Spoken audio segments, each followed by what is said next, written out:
Tem isso. Beleza. Então, quem estiver vendo a aula gravada, seja bem-vindo também, bem-vinda. Vamos chegando mais gente. Legal, Douglas, Laís, quem mais chegou aí?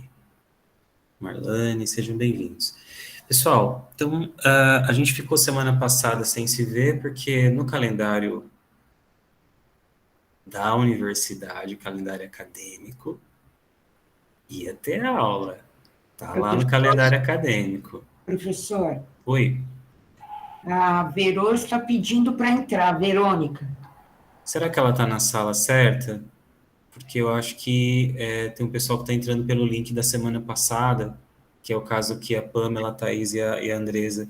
Se você puder compartilhar, Tati, o link dessa aula com a Verônica, só copiar aí no browser, ou se alguém puder mandar para ela, só para ver se é o mesmo, porque ela não apareceu para mim, para eu autorizar.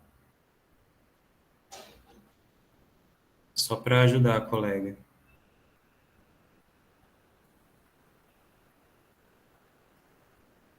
Beleza?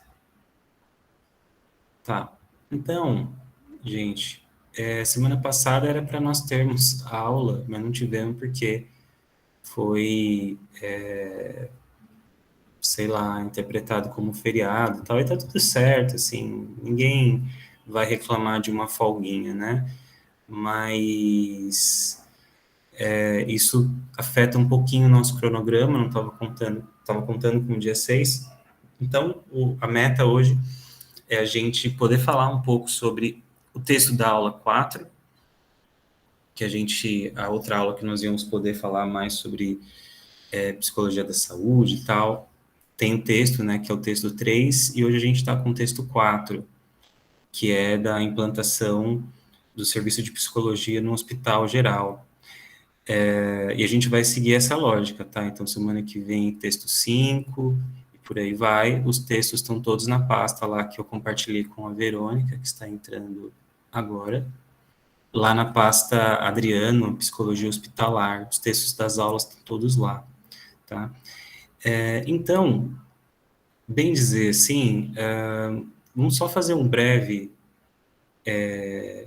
A gente discutiu sobre o texto 3, né? Mas o ponto é que a gente teria mais discussão ainda sobre psicologia da saúde, mas eu acho que a gente consegue desdobrar esse assunto durante as próximas aulas de maneira mais pulverizada, assim, no semestre. Então, o texto de hoje, peraí, não, acho que eu nem vi a sua pergunta, viu, Slaene? Peraí, deixa eu ver aqui, eu tô com o texto aberto. É o texto 4 mesmo, tá certo. É o texto 4. Então, o texto 4 que está lá disponível, né, tanto no Drive da sala, como também está disponível no SED virtual, que é a implantação do serviço de psicologia em um hospital geral, né. A gente vai conversar, vou expor para vocês aqui um pouco do texto, mas a minha ideia é que a gente consiga, se não hoje, que a gente consiga, talvez na próxima aula, fazer o nosso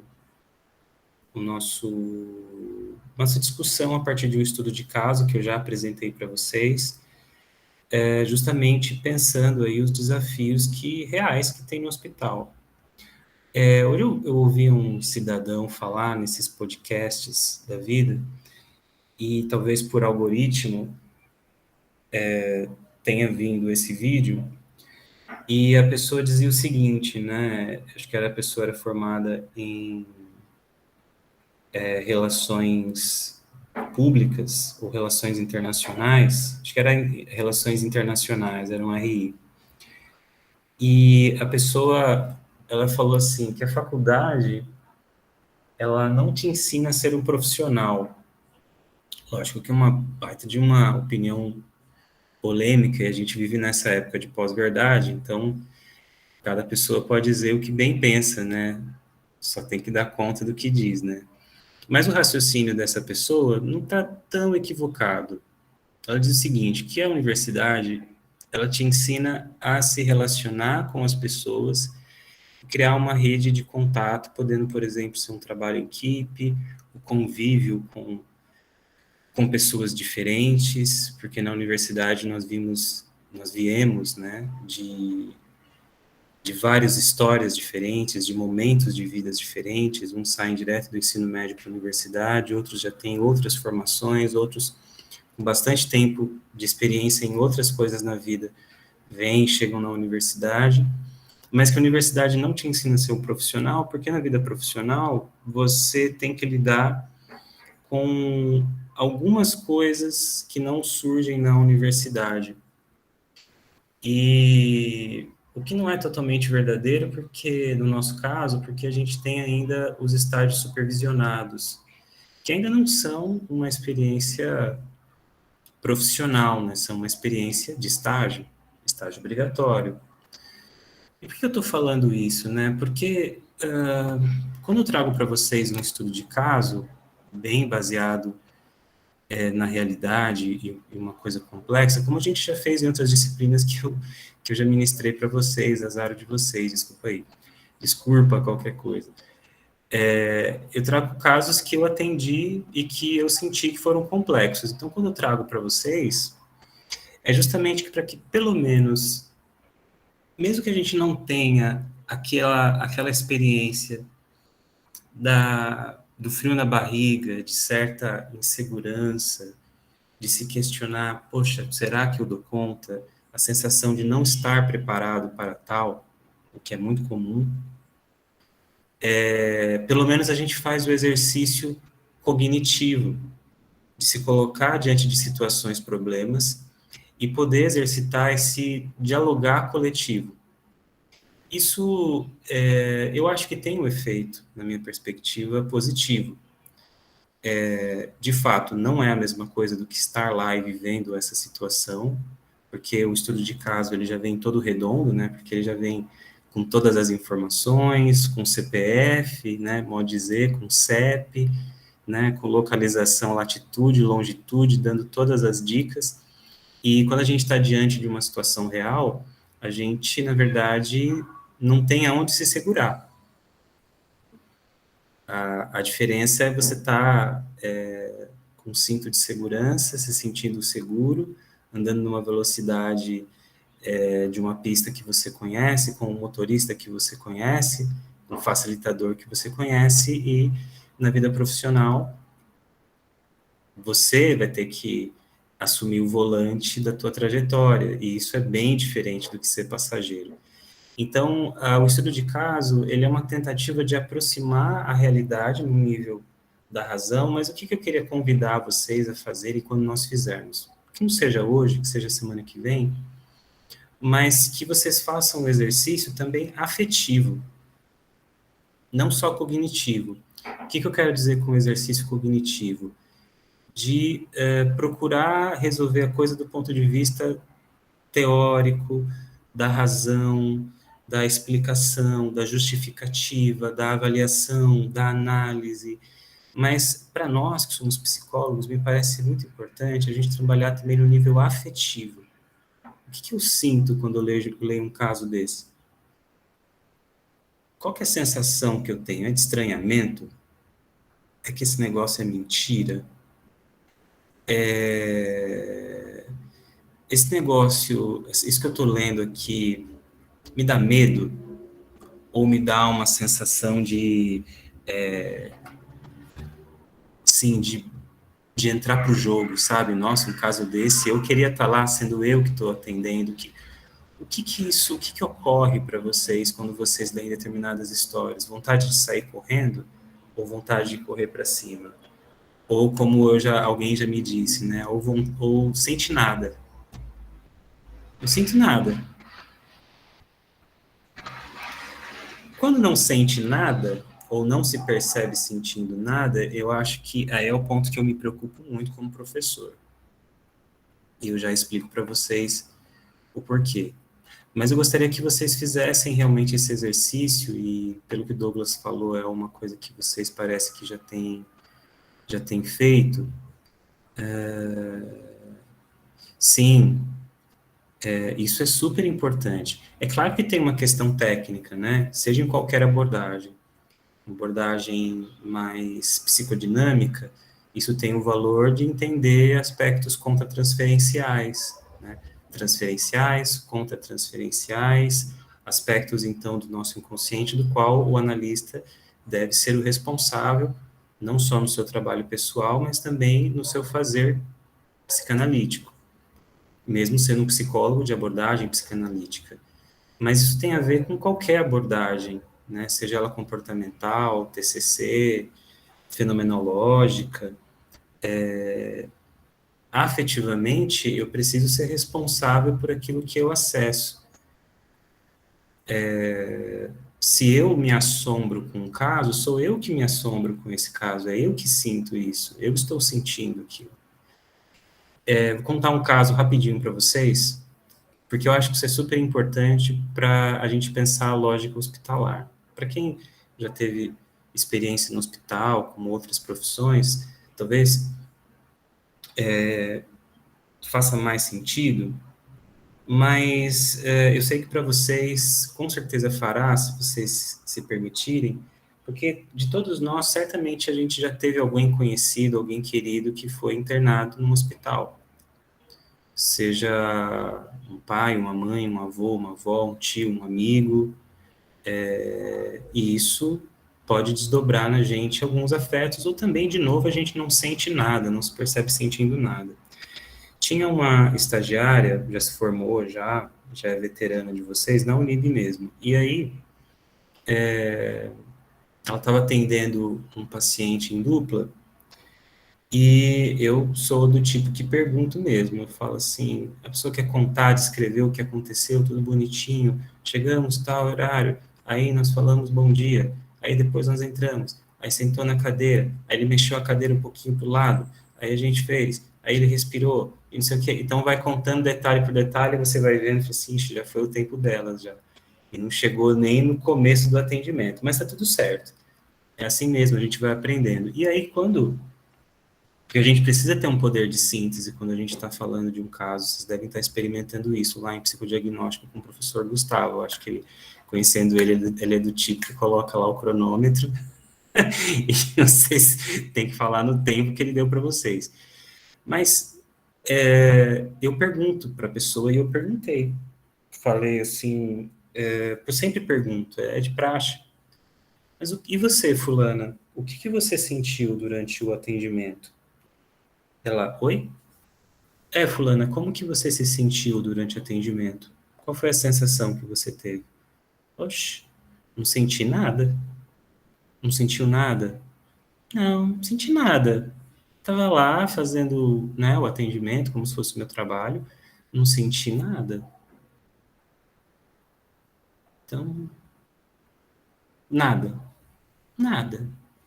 Tá certo. Então, tenta perceber se está sentindo alguma coisa. E semana por semana, ela não sentia nada. Mas, consequentemente, o que ela percebia? Isso no atendimento clínico. O paciente, ela começou a se incomodar porque o paciente não olhava nos olhos dela. Ele só olhava nos olhos da amiga, que também era amiga, mas era a dupla dela. E só falava com ela. E aí ela começou a se incomodar, falou, não sei. E ela começou a se questionar se ela estava errando alguma coisa. E aí eu falei, olha, o que me parece é que afetivamente você está pensando no caso, cognitivamente você está refletindo, você está construindo hipóteses, problemas, metas terapêuticas, está fazendo reflexões teóricas, descrevendo o caso, trazendo os relatórios, mas parece que não o paciente que não está olhando nos teus olhos, o que me parece é que você não fez nenhuma conexão afetiva com ele. Quando você diz que você não sente nada, é como se você não tivesse de fato ali.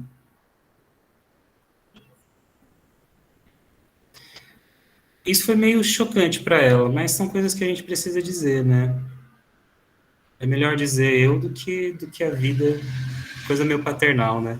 Mas é melhor eu dizer ali no ambiente seguro e controlado do estágio do que isso se desdobrar de outras maneiras. Provavelmente ela não gostou muito do que eu falei, mas Na semana seguinte, eu comecei a perceber que o relatório dela e a própria fala dela começou a mudar.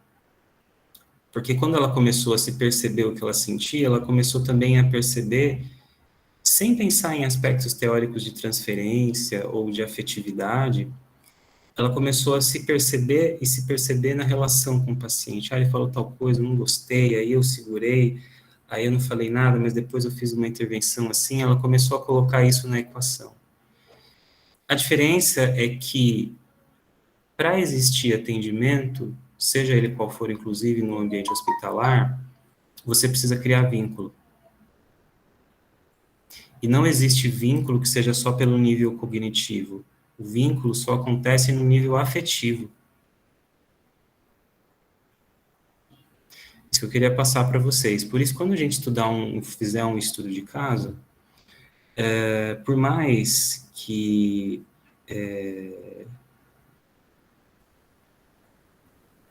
não seja um caso de pessoas que você está vendo o rosto, vendo os olhos, percebendo a dor ou percebendo o alívio, percebendo o que está acontecendo e sendo afetado pelos sentidos, tenta fazer esse exercício afetivo, sabe?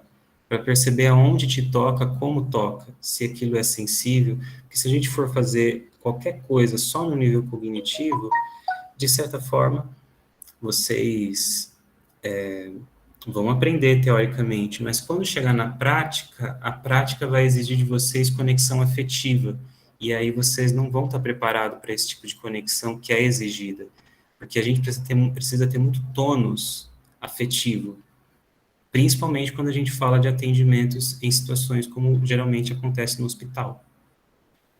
Falando assim, dá para entender o que eu estou querendo dizer, Tati, Andresa, Rosângela, Cláudia, Juliana? Faz sentido? Tá? Obrigado, Slaine. Não é bronca que estou falando, tá? Pelo amor de Deus, eu estou só aqui apontando um aspecto que eu acho que é importante do ponto de vista pedagógico, tá? Porque o que eu percebo é que, assim, cognitivamente vai chegando num patamar muito bom, só que afetivamente fica um silêncio, assim, como se essa fosse um músculo que nunca foi trabalhado, sabe? Eu só trabalho um lado. Só que no atendimento são as duas coisas, e geralmente as duas coisas juntas. E aí fica meio capenga.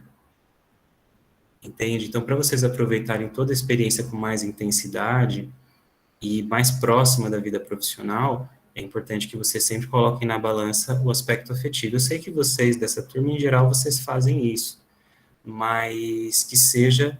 Obrigado, Pamela. Que isso seja um exercício de toda vez que vocês colocarem diante de um caso, tentem se perceber. Porque o terapeuta também precisa fazer isso, a terapeuta, a psicóloga, o psicólogo em qualquer área, perceber, inclusive, se tipo, cara, eu não consigo atender esse caso. E você consegue fazer isso de maneira antecipada, a gente não precisa esperar estar diante daquela situação para se perceber dessa maneira, né? Se perceber facilita que, quando eu estiver diante do outro, eu posso, inclusive, perceber o outro com maior detalhe, né? Senão, eu preencho o ambiente do meu paciente e fica só o que eu sinto. Só que, como eu nunca lidei com isso, eu me afogo nos meus próprios afetos. Afinal de contas, eu nunca não coloquei nem a pontinha do meu pé lá. Imagine quando transbordar os afetos num atendimento. Entendem? Tudo bem? Tá. Então, beleza.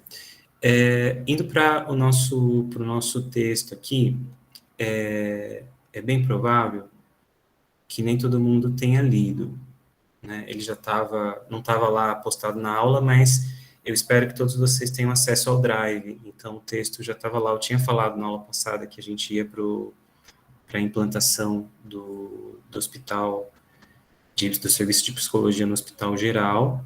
Já antecipo que semana que vem a gente vai para o texto 5, porque, né, a gente precisa de acelerar um pouco, porque vão ter mais feriados aí de emenda, né, na segunda-feira.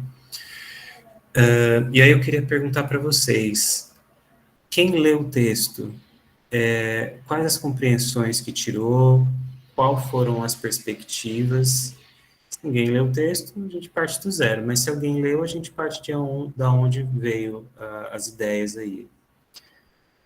Quem quer falar, pode levantar a mão, abrir o áudio.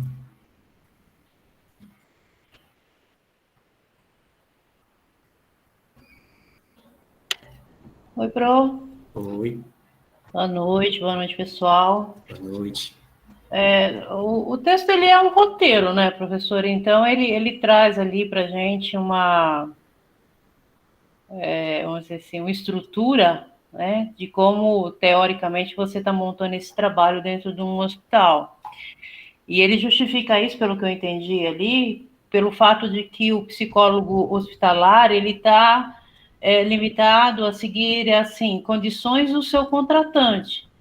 Então, o hospital ou a instituição, ele carrega regras. E dentro dessas regras, como a gente conversou, o psicólogo vai minar ali as suas possibilidades, ou como a gente costuma brincar, o gato, né? De se fazer presente e presencial ali dentro do seu trabalho. Mas, teoricamente, se a gente fugir dessa ousadia de cada profissional, o que ele diz aqui para a gente é isso, que o psicólogo hospitalar, ele tem regras, ele tem limitações ali, que são caracterizadas pelas regras, rotinas, que a instituição que o contrata, e segue ali uma sequência vamos dizer assim, de um roteiro de como a gente deve proceder nesse caso, né? Um cronograma ali de triagem, de avaliação, de acompanhamento hospitalar, e o legal é que ele dá um modelo. Então, naquele modelo ali, deu para entender qual é o objetivo, né, dessas planilhas.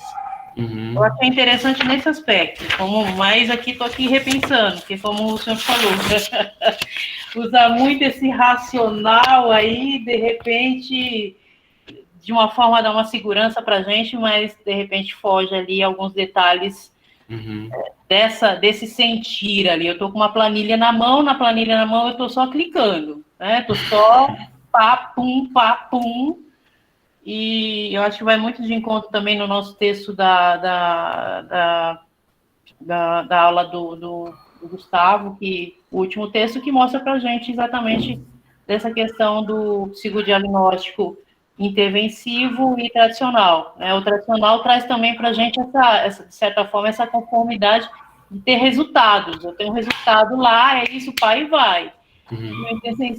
Já o intervencivo, eu vou estar ali também, né?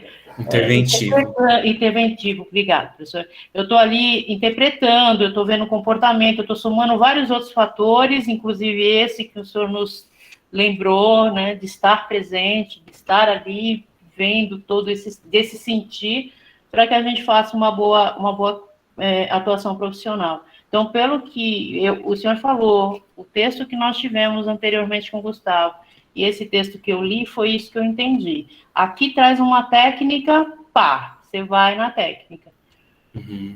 Mas, aí vem essa questão que o senhor falou, será que responder esse questionário eu vou estar realizando uma boa atuação?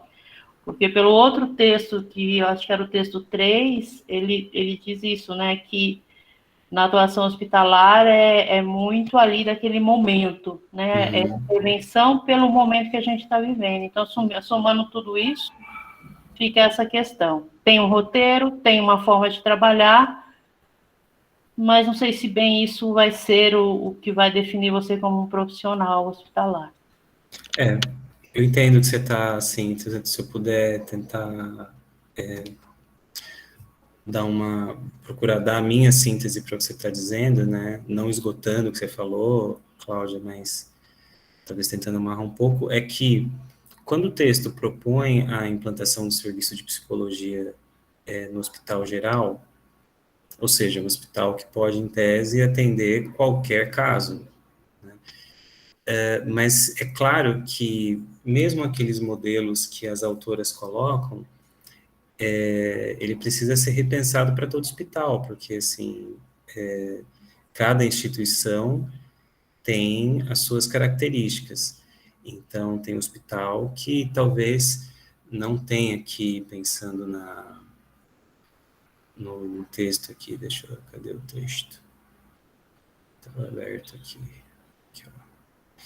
Então, lá nos anexos, quando mostra os protocolos, né, de atendimento, e aí vai mostrar o de avaliação, então, ou o de triagem, então eles têm lá obstetrícia, neurologia, neonatologia, nefrologia, pneumologia. Então, assim, depende do hospital, depende o contexto do hospital. Então, você tem que repensar esses modelos, inclusive, assim, quais são as especialidades, perdão, as especialidades médicas que existem aqui nesse hospital. E lógico que ele está atravessado por uma demanda que basicamente é uma demanda médica, né? Ou seja, já está posto nesse modelo. Então, o médico solicita, e aí o paciente está aqui e foi solicitado por uma demanda passiva. Então, não parece para mim aqui, vendo o arquivo, né, que eles vão falar assim, o motivo da internação, né? Clínica geral, cirúrgica, aí se for cirúrgica tem lá as especialidades, então isso pode ser preenchido, porque, ou seja, a hospitalização não é no hospital psiquiátrico, é um hospital geral, então ela sempre vai ter um motivo biomédico, uma patologia ou um tratamento biológico, né? Mesmo que seja uma busca ativa, mas me parece, lendo, só, sem considerar o texto, mas lendo só o anexo, de maneira assim mais afastada, é que talvez ele aponte aí para uma característica de uma busca, uma solicitação passiva por parte das equipes. O que não quer dizer que, como a gente conversou outro dia, na outra aula, não nessa, na outra, que o psicólogo, que a psicóloga no hospital tem que ficar com os braços cruzados, sentado lá na sua salinha, esperando alguém chamar. É claro que, como a gente também já conversou, que isso depende também da instituição. Será que eu sou CLT? Eu sou pessoa jurídica? Né? Então, eu sou CNPJ nesse hospital? Mas isso é um princípio ético, a gente avaliar criticamente a instituição na qual a gente opera, justamente para que a gente possa propor mudanças. E a psicologia, ela pode e sempre contribui muito. O texto também aponta essas contribuições, mas eu acho que, pensando da psicologia no contexto hospitalar, ou psicologia hospitalar, as contribuições eu penso que elas vão muito além do que o texto coloca. O texto coloca, fazendo uma leitura um pouco mais crítica, tipo, uma psicologia que necessariamente ela está ali submetida ao real motivo da existência do hospital, que é a saúde biológica. E aí a psicologia trabalhando com a equipe, ou trabalhando com a equipe interdisciplinar ou multidisciplinar e a equipe médica, numa perspectiva que é quase acessória. Não que a gente precise ter o protagonismo, né? Quando a gente trabalha em equipe interdisciplinar, se a gente trabalha numa equipe multidisciplinar, significa que a gente vai aparecer de fato quando tiver referência e contra-referência, ou seja, quando nós formos indicados para atender aquele caso, e quando não há indicação, então nós podemos ser inclusive contra-referenciados, né? Tudo bem esses termos que eu estou usando, né, de referência e contra-transferência, a medicina trabalha nisso, então assim, qual é o médico de referência que vai ser referenciado para atender esse caso? Então, eu sou clínico geral, percebo ali um pontinho preto no pulmão do paciente, aí eu vou referenciar o quê? Um oncologista especializado em câncer de pulmão, ou vou indicar o pneumologista? Então, eu vou referenciar muitas vezes o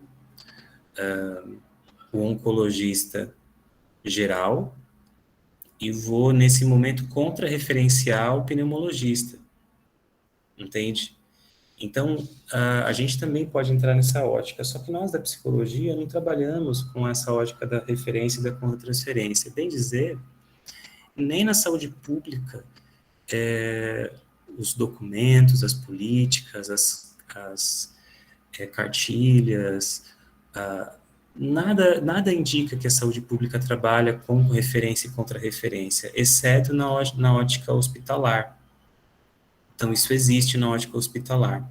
Por isso que é importante essa reflexão que a gente fez antes sobre a psicologia hospitalar poder também ser compreendida, apesar de que aqui no Brasil a gente tem uma vasta literatura, como o texto mesmo aponta, da psicologia hospitalar, específica, né, uma literatura muito vasta no Brasil, mas a gente também pode olhar a psicologia hospitalar como parte da psicologia da saúde. E isso muda tudo, porque aí o psicólogo, ele não está só limitado, o que já é bastante coisa, já é bastante trabalho, mas não está limitado a fazer triagem, avaliação de alguns casos que forem necessários e o acompanhamento de outros casos, como se fosse assim um funil, né? Fosse uma pirâmide invertida. Então você tria todos, você avalia alguns e acompanha poucos. Entende? É assim que está posto ali, porque assim, se você tem 1, 2 psicólogos no hospital, você já parte do princípio que você não vai acompanhar todo mundo. Nossa, mas eu preciso de mais psicólogos porque eu tenho que acompanhar todo mundo. No hospital, você tem um número limitado, em geral, de profissionais. Podem ter exceções, com certeza, mas, em geral, a gente tem menos profissionais da psicologia se comparados, por exemplo, com a enfermagem, não é? Às vezes, você tem lá 300 profissionais de enfermagem, entre auxiliares, técnicos e enfermeiros, e um psicólogo. Então, você precisa de 300 pessoas para, trocando de turno, atender todos os pacientes. Então, como é que uma pessoa que trabalha num horário ali comercial, ou algum horário que seja de 8, 9 horas, ou 6 dias por semana, 7 horas e 12, entende? Como é que esse cara vai atender todo mundo? Não vai atender todo mundo. Então, se nesse esquema que é proposto aqui no texto, a gente fala de triagem, depois de avaliação e, por último, de acompanhamento, então a gente está falando que tem pessoas que são elegíveis e, e, e outras pessoas não são elegíveis para o atendimento psicológico. Eu, por exemplo, eu não sou, assim, minha esposa fala, assim, muito assim, Adriano, se cada coisa que você fala, você sentasse os glúteos na cadeira, ela fala, não fala glúteos, fala outra coisa, e escrevesse, saía um artigo aí por mês. Mas, infelizmente, eu sou uma pessoa mais verbal e deveria ser mais regradinho para sentar e escrever as coisas, mas eu não sou assim. Devo ser, talvez é uma coisa para eu melhorar, a gente sempre pode melhorar. Mas, mesmo eu não sendo essa pessoa que já escreveu e tal, a experiência, seja como psicólogo, como docente, ou como um podcast pode ser bem melhor para mim, né? Canal no YouTube eu já tenho, só falta podcast, olha só. Virei um influenciador. Tchau, gente. Agora eu vou lá pro YouTube. Tchau. Então, só falta, né? Mas veja, eu não concordo totalmente. Claro, o texto ele é um texto antigo, é um texto assim importante, ele dá base para a gente pensar como é feita. Em muitos hospitais que vocês poderão ou estagiar ou trabalhar, a avaliação é mais ou menos feita daquela forma que está no texto, com algumas modificações, dependendo da necessidade do hospital. Mas veja, eu não concordo que o papel do psicólogo seja só de fazer triagem, avaliação e o acompanhamento, porque você trabalha nessa pirâmide invertida, nesse funil. Eu entendo o papel do psicólogo, da psicóloga, de maneira mais fluida, muito mais próxima, e voltando no que a Cláudia falou, do que a gente pensa num psicodiagnóstico interventivo, do que numa avaliação tradicional. Então, eu entendo o que você quis dizer, e o que você disse, Cláudia, que foi que, nesse sentido, os anexos e o texto está muito mais parecido com uma perspectiva de uma avaliação tradicional, pensando a avaliação psicológica que não é a mesma coisa da avaliação hospitalar, que o contexto é outro, ou seja, você não tem controle do que é chamado do setting, é outra história. Mas eu entendo de maneira mais interventiva. Então, só o fato da psicóloga ou do psicólogo estarem dentro do hospital, isso já muda a dinâmica. Parece que não. Porque o fato de você estar andando lá e as pessoas estão vendo você andando com seu jalequinho no hospital, tem um psicólogo aqui, tem uma psicóloga aqui, isso já muda. Muda tudo. Pro, Pode falar. na hora que eu estava estudando, eu fiquei pensando o seguinte, porque apesar de ser, a gente tem a impressão de ser bem breve a atuação hospitalar, porque via de regra, com exceções de internações mais prolongadas, né, mas as atuações ali as internações costumam ser mais rápidas. Mas eu pensei assim, poxa, como é que faz uma promoção de saúde dentro da psicologia hospitalar? Aí me veio aquele exemplo que o senhor deu em relação ao cuidado da plaquinha, do atendimento, da sua direção em relação à direção do hospital que conversou com as enfermeiras e impôs ali uma outra condição. Eu interpretei aquilo como uma intervenção de saúde, né? Não uma promoção de saúde nesse caso, pela atuação hospitalar. Sim, a gente pode pensar ali, mas sim, nessa perspectiva, mas numa perspectiva de articulação mesmo. Talvez na psicologia hospitalar a gente vai chamar isso de manejo da equipe, que é quando a psicóloga percebe coisas e ela consegue identificar o desdobramento. Então, quando você vive uma situação como aquela que eu contei, então, acho que a Pamela não estava, depois dá uma olhadinha na aula só para ver essa história, mas basicamente foi uma confusão de que entrou, só faltou, entrou os palhaços visitadores, aí eu ia até gostar. Entrou o palhaço visitador, o pessoal do coral, aí entrava o pastor, aí ficava todo mundo lá entuchado na sala, e o psicólogo que estava atendendo o acompanhante estava lá, assim, tipo, olhando, né? Não estava orando porque o pessoal estava rezando, né? Mas então eu estava meio que rezando ali, né? Tipo, de maneira compulsória, porque eu não pude escolher, né? Eu fiquei rezando, eu fiquei remoendo, né? Porque eu falei assim, não, fiquei puto, na verdade. Aí eu fui conversar lá. Então foi uma articulação, mas eu entendo e concordo que acaba sendo uma promoção da saúde no sentido de prevenção. E aí quando você conversa com um familiar sobre, por exemplo, não só o ajustamento, uma reação de ajustamento, como fala na avaliação, que na verdade é uma reação ao estresse da internação hospitalar. Então a gente vai falar de prevalência de casos de depressão, casos de ansiedade e principalmente de reação de ajustamento. Reação de ajustamento nada mais é do que uma reação ao estresse da própria internação. Já fiz esse exercício com vocês. Imagina vocês, né? Você trabalhou bastante, muitos anos em hospital, né, Tati? Né? Então, confirma ver se a minha história, se eu estiver falando alguma bobagem, por favor, eu peço que me corrija.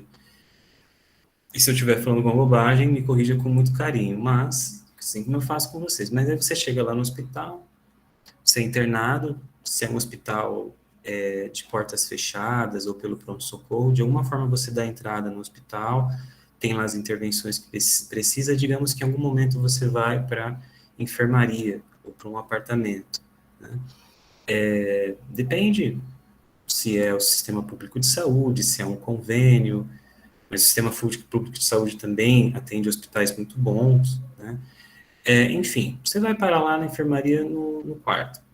Quando você se vê, e sem falar na UTI, mas quando você se percebe, muito provavelmente, se você entrou inconsciente, você está com uma roupinha que é meio larguinha, que não é uma roupinha que você escolheu, que é um avental, e que você pode até dar uma amarrada aqui atrás, ou pedir para alguém amarrar, mas vai ficar aparecendo os glúteos. Vai ficar com o glúteo fora. E aí, além disso, você fica com catéteres, dependendo, para facilitar o trabalho das anotações de enfermagem e também para evitar riscos de contaminação. Então, tem medicações que são orais, dependendo do caso, tem medicações que são via venal. De toda maneira, vão ter os horários. O médico vai entrar uma vez por dia, 2, não mais do que isso, exceto se tiver intercorrência. Tem a enfermagem que vai entrar mais, dependendo do caso, o fisioterapeuta, os profissionais, mas eles vão entrar no horário que eles podem, vão ser educados, vão pedir licença, vão falar com o paciente, mesmo que ele esteja inconsciente, mas a partir da repetição disso tudo, do tédio que é estar internado, da violência que é você estar desprovido de qualquer aspecto teu de humanidade que você entendia antes, que é a sua roupa, que é você dar o seu banho em você mesmo, porque aí vem uma pessoa desconhecida para te ajudar a tomar banho. Aí, sendo homem ou mulher, tanto profissional quanto paciente, não importa, ele vai te ajudar, você pode pedir, aí pode ser uma enfermeira mulher, um técnico mulher, aí vai lá, mas é alguém que vai te ver na intimidade que antes ninguém via, exceto para quem você mostrava. Se você estiver numa enfermaria com mais de uma pessoa, então você vai conviver com uma pessoa que pode estar gemendo de dor. Isso não vai ser um sono legal, você começa a trocar a noite pelo dia, a alimentação não é a sua alimentação, você começa a trocar o dia pela noite. Isso tudo vai gerando o que o texto chama de reação de ajustamento, que é a pessoa se ajustando de maneira reativa ao ambiente do hospital, que pode ser um ambiente muito estressante para o paciente. Isso, como a Juliana citou na aula passada, porque minha memória é muito boa, obrigado, sem considerar pessoas atípicas e pessoas que já vêm com históricos de transtornos psicológicos. Estou falando que aquele pessoal lá, o neurótico, né, pensando a estrutura freudiana, eu sou fenomenólogo e fico cantando essas bolas para vocês, né? Tudo bem. Então chega lá o neurótico, aquela estrutura toda bonitinha, organizada. Então esse aí vai sofrer. Imagine a outra pessoa que tem outros tipos de estruturas ou diagnóstico. Então tudo isso aponta para a necessidade, Cláudia, colegas, de se a pessoa está sendo internada hoje, se eu sei que tudo isso pode acontecer com ela, eu posso fazer promoção da saúde, prevenção primária. Na minha perspectiva, ponderem e reflitam, tá? Porque eu posso entender que, olha, durante a internação, é importante que o senhor, que a senhora, que você continue fazendo alguma coisa que você gosta. O que você gosta? Eu gosto de ler. Poxa, é super importante que você leia. Às vezes não vai dar vontade, mas deixa um livrinho aqui perto para você poder ler de vez em quando, se você quiser. Entende? A mesma coisa para o cuidador principal ou para os familiares. Aí a pessoa está lá, encostada, não sai um momento do quarto. Não sai do quarto. Não sai. E me parece que talvez não haja necessidade de que a pessoa fique lá. E você sabe que isso vai fazer mal para o sono, para as costas. Se você, psicólogo, confia na tua equipe, que a tua equipe também são os enfermeiros, também são os médicos, você entendendo junto com a linguagem médica os desdobramentos daquele caso, você vai saber se aquela pessoa de fato precisa ficar ali 24 horas por dia, porque aquele paciente pode virar óbito a qualquer momento, ou se aquela pessoa vai ficar meses ali. Entende? Então, eu entendo que quando a gente consegue dizer, olha, cuide-se, como é que está o seu sono, como é que está a sua alimentação, né? Se a gente fala do cuidador principal, e a gente começa a mostrar que tem outras formas de estar presente, que às vezes a presença não é quantitativo de horas, mas é uma presença de qualidade. Você está inteiro a hora que o médico chega, sabe? Para você poder ter as informações e discutir o caso com o médico e não meio sonado, meio estressado, irritado, porque dormiu a noite mal, sabe? Revezar, exigir, se tem outros familiares, exigir o revezamento, porque sempre tem numa dinâmica familiar um cuidador principal, que é alguém que puxa para si a responsabilidade, porque já fazia isso antes. Então, no hospital não vai ser diferente. Entende? Então, tudo isso são coisas que eu entendo, Cláudia, que envolve uma prevenção primária. às vezes, uma promoção da saúde, porque você já consegue saber que essas coisas vão acontecer, entende? Então, se elas vão acontecer e eu estou sensibilizando, fazendo uma psicoeducação, às vezes fazendo uma educação em saúde para aquelas pessoas, criando vínculos, eu entendo que eu estou chegando antes do adoecimento. Pelo menos não o adoecimento biológico que trouxe aquele paciente, mas antes do adoecimento em termos de saúde mental. Por isso que, na minha compreensão, faz muito sentido falar de promoção da saúde, de qualidade de vida, de prevenção primária dentro do hospital, porque a lógica está mais próxima da psicologia da saúde do que uma lógica hospitalar quadradinha, entende? Faz sentido o que eu estou falando, Tati? Faz sentido? Bateu aí? Hoje eu não contei mentira. Graças a Deus. Desse pecado não vou pedir perdão hoje, então, só dos outros. Então, o que eu entendo dessa avaliação que a gente vê lá? Daqui a pouco eu compartilho a tela e vou fazer algumas ponderações. Ela é boa. Se vocês, por acaso, vierem a trabalhar em hospital, mesmo que vocês não façam a pós-graduação, às vezes acontecem oportunidades.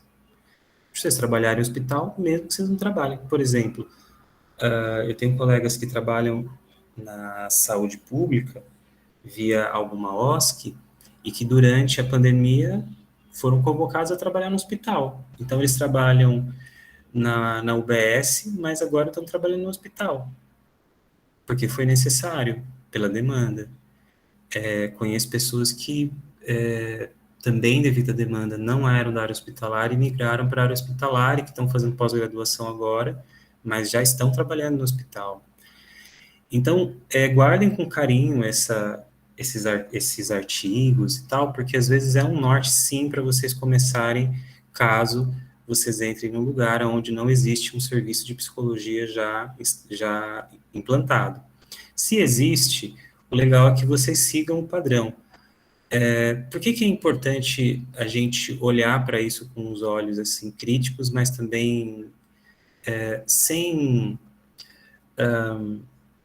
como eu posso dizer, sem também rejeitar, pelo simples fato que vem de fontes fidedignas, né? Então é um artigo científico, são pesquisadoras que pesquisam a psicologia hospitalar, isso já passou por uma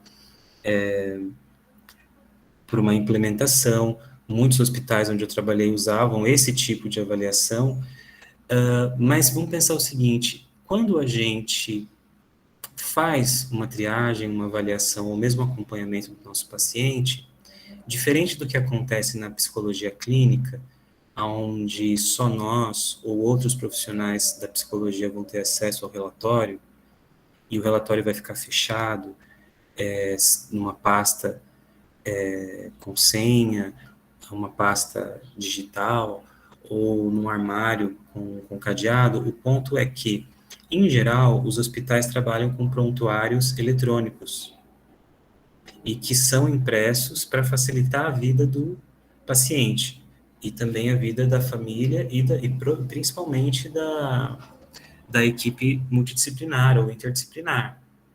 Então, você foi lá, realizou um atendimento, em geral, pede-se que você imprima os seus atendimentos e você coloque lá no prontuário do paciente, mas que você também deixe no prontuário eletrônico, antes de imprimir, evidentemente, o atendimento que você realizou. O que eu via é que, quando você não tem um serviço de psicologia implantado, cada psicólogo faz de um jeito, e às vezes tem um psicólogo que faz de um jeito assim, texto corrido. Isso não é legal. Por quê? Porque ninguém vai ler. Como assim ninguém vai ler, professor? Ninguém vai ler. Se vocês já entraram no hospital, né? Seja para alguma coisa boa, para receber uma criança, mesmo que não seja de vocês, ou por algum motivo mais triste, né? Mais preocupante, que é um adoecimento próprio ou de algum familiar, ou alguns até como profissionais, como no caso da Tati. Mas vocês já viram a correria que é, pelo menos no período de pico. A galera não vai ficar parando para ler tudo. em geral, entende? E às vezes, e sobretudo quando a gente atende, às vezes não, sempre as nossas informações vão ser muito úteis para a equipe de saúde. Se eu fizer um textão corrido, as pessoas não vão ler. E se as pessoas não lerem as minhas orientações sobre o caso, a minha avaliação, alguma coisa pode passar desapercebida. Como assim, professor? Então tem lá o relatório, claro, o médico vai ler, se for o médico, o médico diarista que está lá todos os dias e não o médico que fica que só assume alguns plantões, perdão, ou um plantão, ele vai ler, se for um bom médico, um profissional sério, como deve ser sempre, assim como nós, ele vai ler e vai até te chamar para discutir o caso. Mas pode ser que não leia ou que não entenda com clareza. Então, quando a gente tem um protocolo ticado, a gente está pensando que aquelas informações vão ser úteis para a equipe de saúde. E que a gente não deve colocar todas as informações do atendimento que a gente realizou, seja de uma triagem, seja de uma avaliação psicológica em hospital, que é diferente de uma avaliação psicológica mesmo a tradicional, porque ela tem características diferentes pela própria situação da hospitalização, então a gente não tem uma sala só para aplicar os testes, a gente tem que pensar, sim, que a avaliação, ela tem algo de situacional, até porque o estado do meu paciente pode mudar de hoje para daqui a pouco, né? Tem um paciente que entra, ele entrou com todos os seus aspectos cognitivos e afetivos dentro do que a gente pode entender como normalidade, né? Não estava em nenhum período agudo, ou seja pelo estresse da internação, ou seja pela doença. Avaliei, fiz a triagem, que seja nas 2 primeiras horas da internação. Na terceira hora, ele tem um AVC. Mudou tudo. Daí eu tenho que voltar lá e reavaliar o meu paciente. Então, é super importante que a gente pense que as informações no hospital, elas são sempre informações psicológicas, mas que compõem sempre informações do todo do paciente, junto com a equipe. Eu queria trazer outros casos para vocês, eu vou tentar fazer isso no segundo semestre, casos onde entra a terapia ocupacional, onde entra a fonoaudiologia, onde você trabalha mais junto com a fisioterapia, porque a gente consegue fazer um trabalho muito bonito e muito legal no hospital, ou em qualquer ambiente de saúde, principalmente quando a gente entende que essa parceria pode ser benéfica para o nosso paciente. E quando a equipe percebe a nossa importância, o nosso valor, cara, eles não abrem mão do psicólogo nunca mais, da psicóloga nunca mais, e a gente pode fazer isso. Então, o que eu ia completar dizendo é que se a gente não vai colocar todas as informações que podem afetar o sigilo, a confidencialidade do atendimento, a gente tem que colocar informações, e por isso talvez que aquela triagem, avaliação, elas pareçam tão engessadas, mas são informações objetivas, mas que vão ajudar a equipe a entender aspectos psicológicos que talvez eles não tenham competência, ou não é o foco deles realizar, entende? Vamos imaginar um caso aqui, né? Vamos imaginar um caso em que, vou chamar aqui de seu João. Então, o seu João entra no hospital, via pronto-socorro, ele tem um micro AVC, e ele é estabilizado no pronto-socorro, vai para a UTI e é transferido para a enfermaria. Em algum momento da entrada dele, ele vai ser avaliado psicologicamente, seja numa triagem, ou vamos dizer que ele vai ser avaliado mesmo. Aí o psicólogo vai lá e faz toda aquela avaliação, que seja da forma como está no artigo. Passa alguns dias, aí o seu João tem novos micro AVCs, no plural. E aí, se o psicólogo está olhando para esse caso e acompanhando o estado clínico dos pacientes, pode ser feita de várias maneiras, né? Lendo os prontuários, perguntando para a equipe médica, a equipe de enfermagem, conversando com as famílias, circulando no hospital, que com certeza por conta da Covid não dá para dizer que isso vai acontecer da mesma maneira, porque o psicólogo e a psicóloga podem ser um vetor de contaminação, mas veja, existem formas de obter informações. Aí eu descubro que meu paciente teve novos micro-AVCs. Eu vou lá e faço de novo uma avaliação. E aí eu percebo que a memória retrógrada desse paciente está afetada. Ela está prejudicada. Porque tem memórias diferentes. Mas a memória retrógrada está afetada. Quando isso acontece, e eu informo isso para minha equipe, isso... Trabalho faz rotina, tem que substituir. E isso parece uma informação importante, porque a equipe vai ter que lidar com isso, porque pode ser que seja algo situacional, pode ser uma sequela desses micro-AVCs. Então, quando eu penso no processo de deshospitalização do meu paciente, ou seja, é legal que o seu João fique internado no hospital para sempre? Com certeza não. Quanto mais longa a internação, maior o risco de reações de ajustamento, o estresse da internação, e mais possível que ele desenvolva quadros depressivos ansiosos, porque ele está fora do seu ambiente, principalmente se for alguém que já tem histórico de transtornos psicológicos, que é alguém idoso, que é uma criança adolescente, ou seja, alguém que é um cidadão em vulnerabilidade, ok? Então, eu já começo a ver que isso pode acontecer. Então, eu preciso entender e articular com a minha equipe médica. O médico vai falar isso para a equipe? Ah, Adriano, ou Juliana, ou Tati, Andresa, ou Islaene, ou Rosângela, ou Verônica, qualquer uma de vocês. Poxa, é importante fazer. Como você avaliou, você pode falar, já que você percebeu. Você acha que quem precisa é chamar um neurologista?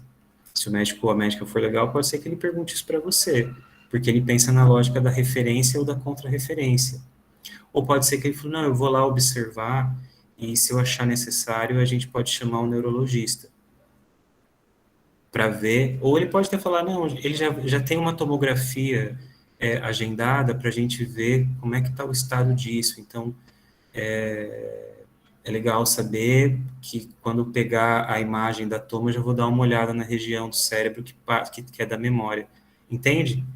Ou ele pode só ligar para o neurologista e o neurologista só olhar a tomo e sinalizar, porque de repente o médico não tem essa competência, de repente é um clínico geral, ele consegue ver, mas ele não é um especialista. Então, entendendo a articulação que está rolando aqui, aí o que acontece?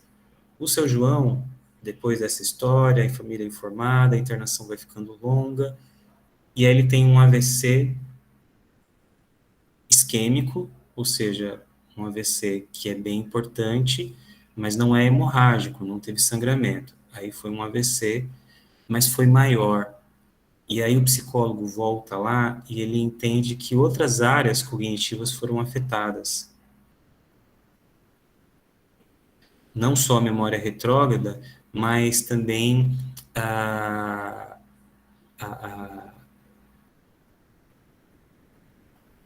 por exemplo, deixa eu pensar aqui num aspecto que é importante, a capacidade de, o juízo, né? O senso crítico foi afetado. E aí, isso é uma coisa super importante, porque a partir desse momento, o senhor João, ele não tem mais condição de decidir sobre o seu próprio tratamento, em potencial, porque ele não consegue mais fazer juízo crítico. Pode acontecer que um paciente como esse, que poderia ter uma outra evolução, ele podia ter um micro-AVC, voltar para casa, fazer o acompanhamento na saúde, em termos de saúde primária ou secundária, e ter uma sobrevida e uma qualidade de vida importante. Mas no caso dele, infelizmente, ele acabou tendo mais AVCs. Eu acho que tem um grilo dentro de casa, uma cigarra. Ou uma cobra também. Mas no 7º andar eu acho difícil, deve ser um inseto. Depois eu descubro. Enfim, e qual que é o desdobramento disso? Se esse paciente precisar, por exemplo, de UTI e precisar de que seja realizadas reanimação, intubação, ele tem o direito de escolher por cuidados paliativos, ele tem o direito de escolher por cuidados intensivos. Só que, de repente, o quadro não estava apontando para isso. Isso é uma discussão que a gente vai ter mais no 2º bimestre, mas eu estou antecipando aqui para mostrar para vocês a importância, só para contextualizar a importância da avaliação psicológica dentro do ambiente hospitalar. Isso não está no texto, então eu estou trazendo aqui, né, da aula. E aí o que acontece? Ele não consegue avaliar mais, então a equipe precisa ter a noção de que quem é o responsável? O paciente deixou alguma orientação, algum desejo? De repente, não. Mas precisa saber que, nesse caso, as tomadas de decisão não vão poder mais ser com o seu João. Talvez antes, só com a afetação da sua memória retrógrada, tudo bem. Mas agora, da maneira como está, ele não tem mais como tomar decisões do ponto de vista bioético sobre o cuidado de si. Então, outra pessoa vai ter que assumir. Essa outra pessoa existe? Aí você descobre o seguinte, tem uma parte da família que nem vai, mas que acha que tem que fazer de tudo por ele. E fazer de tudo significa entubar, reanimação, fazer hemodiálise se precisar, e se volta para a enfermaria, volta para a UTI, e faz tudo de novo, e faz tudo de novo, e aí correndo o risco de causar mais mal do que bem. Só que tem outra parte da família que entende que já elaborou o luto antecipatoriamente, o que é uma coisa que pode ser saudável, e que talvez tinha mais intimidade com o seu João e fala assim, meu pai, meu esposo, meu tio não ia querer passar por isso. Cara, ele nunca ia querer passar por isso. Tinha que deixar ele naturalmente poder seguir o caminho dele. Porque às vezes o médico está falando, olha, esse caso aqui não tem como reverter esse quadro agora se instalou, então o seu João vai para casa assim, acamado, dessa forma. Então, o que eu estou dizendo? Que a avaliação psicológica, só pegando esse caso, do ponto de vista da capacidade que o paciente vai tendo cognitiva para tomar decisões, só por isso, a nossa presença no hospital já se justifica de cara, entende? Porque se os nossos aspectos cognitivos e afetivos são aqueles que são necessários para que eu tome atitude sobre a minha própria saúde, porque o médico não manda no seu corpo. O médico, ele parte do princípio chamado de beneficência e não maleficência. O que significa? Ele vai buscar fazer o bem, mas ao buscar fazer o bem sem fazer o mal. Então, ele vai sempre equilibrar. Isso aqui pode ser bom para o meu paciente, mas ao fazer isso, eu vou causar mais mal ou mais bem? Então, isso tem que entrar na balança do médico. É um princípio muito simples, um princípio que já estava lá em Hipócrates, mas ele vigora para a bioética até hoje. Então, entendem a importância, só pegando esse exemplo, que talvez é mais focado em alguns aspectos. Então, isso são coisas que a gente tem que pensar assim, quando eu estou numa equipe, diferente talvez do atendimento clínico, eu preciso necessariamente pensar nos benefícios da minha avaliação para a equipe de saúde. Não porque a psicologia é acessória, mas porque eu componho um todo que visa o benefício do paciente. Entende? Faz sentido, Tati, Cláudia, Rosângela, Andresa, Juliana? Beleza? Eu vou compartilhar com vocês, então, minha tela. para a gente poder pensar um pouco sobre essa avaliação. Deixa eu só abrir aqui o... Professor, Pode falar, Tati. mesmo porque a medicina não dá conta de tudo Ah, sim. que diz respeito ao humano, né? Eu dei uma passada assim, sobre o texto do Gadamer Uhum. e achei interessante que ele entende de saúde, achei interessante, mas só dei uma passada assim, não deu tempo para Sim. clicar e realmente ler e refletir, né, a respeito, mas achei interessante. Eu acho que é um texto que vocês devem ter, assim, lá presente, para que vocês possam ler, mas realmente ele faz uma reflexão bem boa, assim, eu acho que bem importante sobre o caráter oculto da saúde. Então ele vai trazendo para a gente reflexões, aqui achei o zoom, ele vai trazendo reflexões que em geral a gente não encontra em outros espaços, nem mesmo dentro da medicina. Então, o legal é que é um filósofo pensando o fazer da área da saúde, né, e os desdobramentos e como é que isso foi construído historicamente. Então, é um texto super bom. Eu recomendo que vocês leiam pelo menos a experiência da morte, que é como se fosse uma explicação complementar à origem do hospital. Então, como que o hospital, no seu surgimento, ele acaba sendo o lugar onde vários aspectos da vida que antes eram próximos da nossa realidade passam a estar todos socados no hospital, como o nascimento, a morte, o adoecimento. Então, a vida nossa passa a ser uma vida pasteurizada, né? Então, não é mais aquele leite A, né? É um leite pasteurizado. Então, a gente não tem as intensidades do nascimento dentro de casa, da morte dentro de casa, do velório dentro de casa, do adoecimento dentro de casa e do convívio com essa realidade da vida. Poxa, professor, mas se eu puder escolher, eu não quero ter. Mas se você for o paciente, você vai querer estar próximo da tua casa. E essa faz parte de uma experiência afetiva.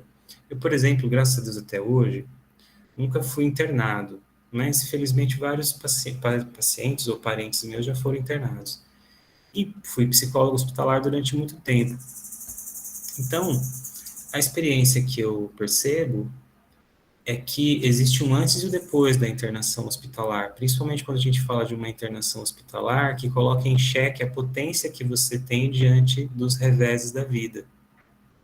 Quando você é internado e isso coloca em xeque a tua potência, você entende que você pode, que você tem controle da vida e, como diz lá o Chico, e vem a roda viva e lança situações para lá e deixa aí as coisas vão ficando de lado, então realmente a gente vai querer estar muito próximo da nossa realidade em casa. Então, só que isso ainda é uma coisa muito distante, né? Então, adoecer em casa não é uma realidade para todo mundo, né?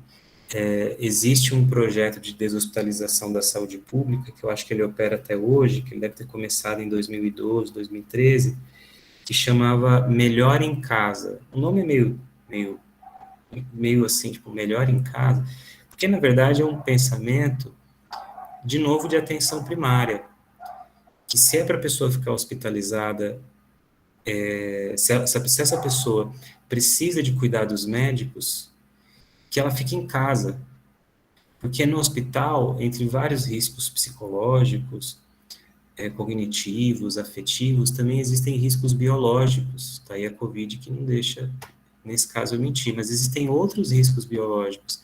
Então, ir para casa, principalmente quando a gente fala de pacientes acamados, de pacientes que têm doenças crônicas, não transmissíveis, idosos, pacientes que têm doenças autoimunes, a melhor coisa é ficar em casa, porque em casa você tem, em geral, anticorpos para lidar com as bactérias da casa, com os bichos da casa, né? mas no hospital não. Então, essa coisa do melhor em casa acabou virando uma necessidade da saúde pública, mas que nós fomos culturalmente tomados, isso nos foi roubado, nos foi tirado, e às vezes a gente pode até ficar meio aliviado por isso, mas isso nos foi tirado com o surgimento do hospital contemporâneo, né, o hospital tecnológico. Então, por isso que eu não acho que também a gente pode pensar assim, psicologia no contexto hospitalar. Não, tem coisas que, pelo menos da forma como se estrutura no Brasil, tem coisas que só acontecem no hospital. Porque a maioria das mortes acontecem no hospital. A maioria dos nascimentos acontecem no hospital. Os longos períodos de adoecimento acontecem no hospital, entendem? Então, existe um fenômeno que a psicologia hospitalar, ela se preocupou em estudar.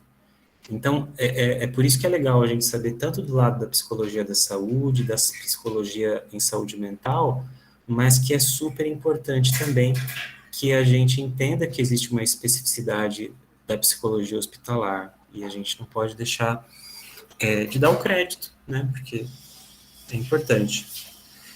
Então, aqui, ó, é isso que eu queria compartilhar com vocês. Então, aqui, protocolo de triagem psicológico hospitalar. Vamos ler juntos? Para a gente poder tirar as dúvidas. Eu acho que só está um pouquinho grande, eu não consigo rolar ele aqui. Espera aí. Oi, cachorro.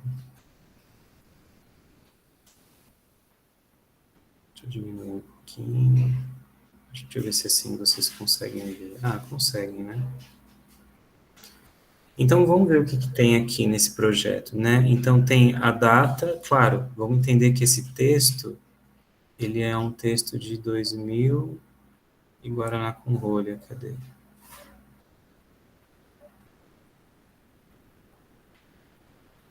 Cadê o ano? Cadê o ano? Eu acho que ele é de 2004, vai. Se não for, é por aí. Tá em algum lugar aqui. Vamos lá. Então, triagem. Então, identificação, data da triagem, o nome, idade, sexo, por exemplo. Quando eu falo sexo, pensando em questão hospitalar, isso biologicamente é importante, mas a gente já precisa pensar que, por exemplo, se é uma instituição pública de saúde, a gente já tem que pensar, por exemplo, no nome social, né? Quando fala sexo, não necessariamente, a gente está falando de gênero, aliás, a gente está falando de sexo, está falando do sexo biológico, né? Que está falando, assim, dos caracteres não só secundários, mas primários. Mas, por exemplo, eu posso receber uma pessoa que é transexual no hospital.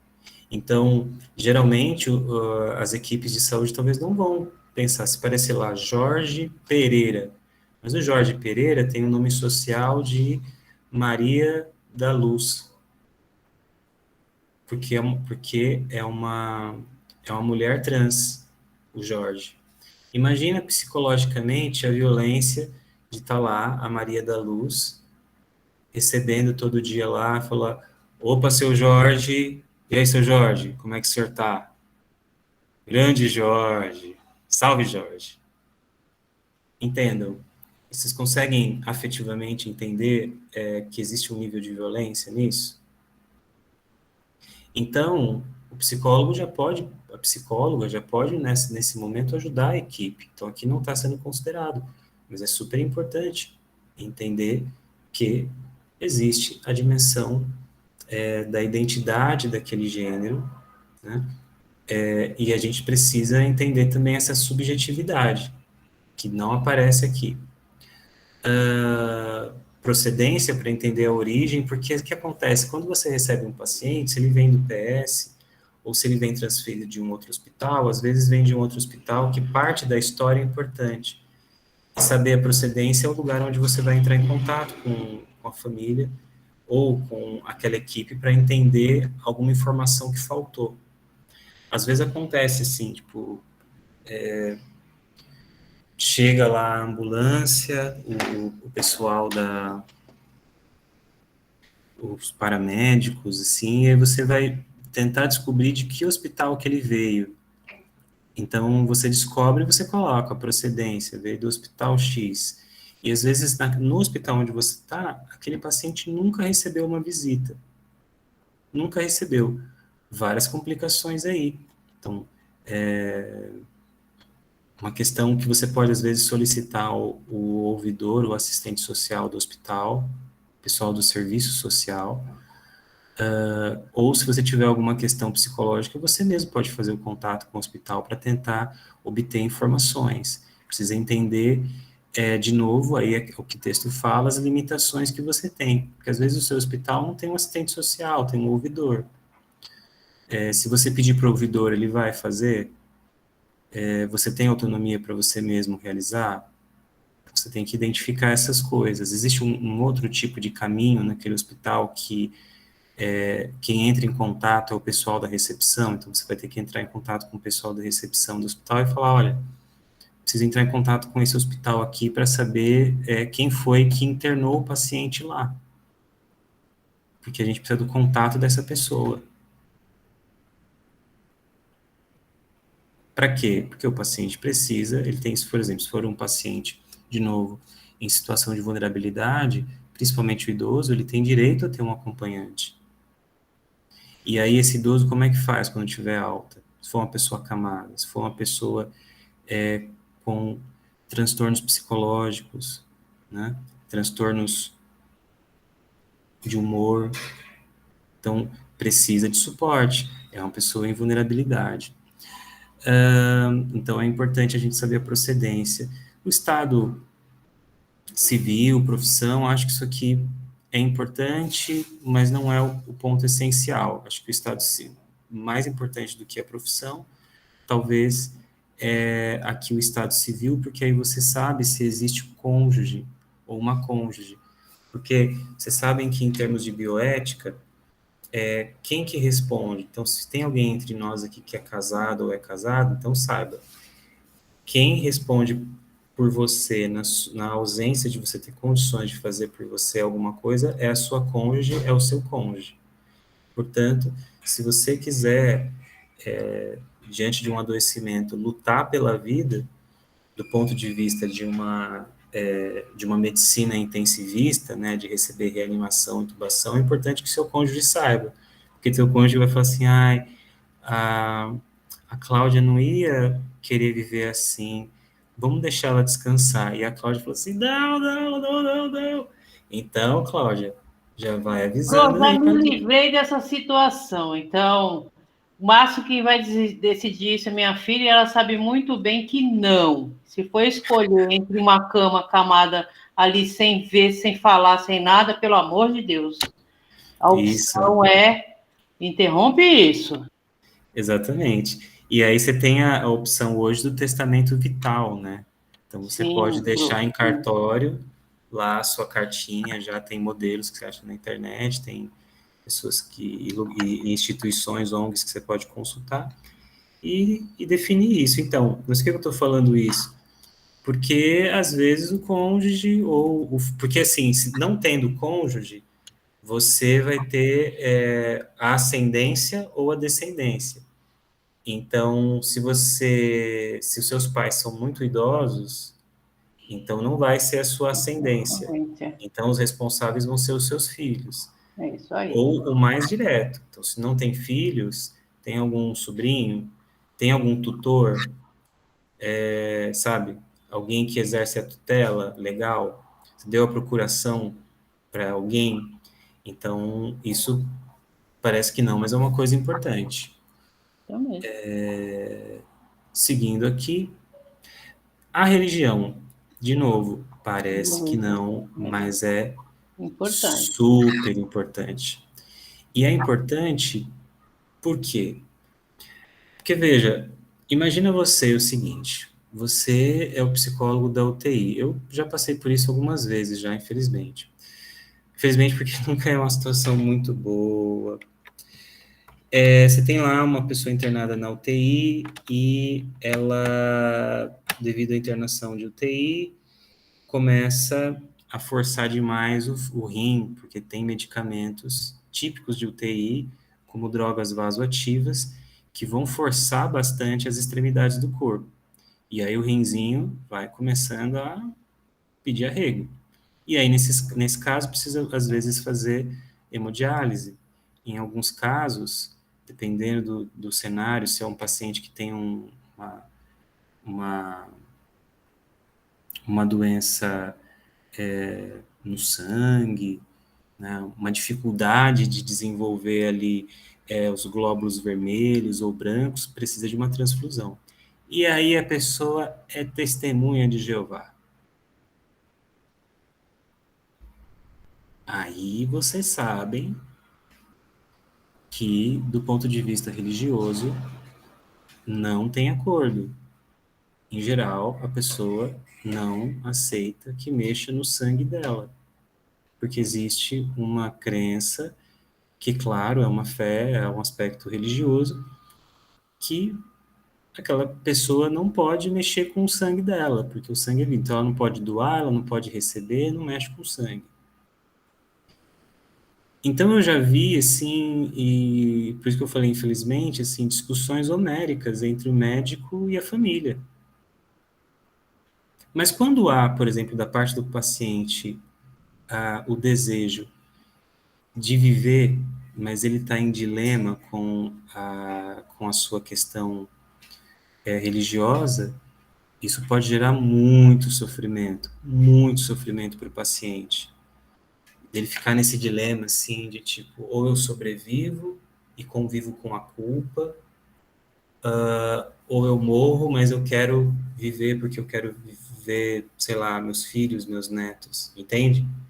Então, nesse âmbito, nós, psicólogos, também podemos e devemos entrar, fazer acompanhamento, suporte, né, psicológico nesse período, né, desse paciente, e não só isso, a gente precisa articular com a equipe, porque muitas vezes, e eu já vi isso acontecendo, o médico, entre aspas, bater forte no paciente. Mas que é isso? É sua vida. Você está fazendo isso porque o ancião falou, porque que é o ancião, né? Porque o ancião falou, e você, o que você quer? Eu quero viver, mas eu não quero ir para o inferno. Você acha que Deus quer que você morra? Não, mas eu não quero mexer com isso. Então, assim, na UTI, assim, então aí você tem que, muitas vezes, vendo essa situação, conversar com o médico.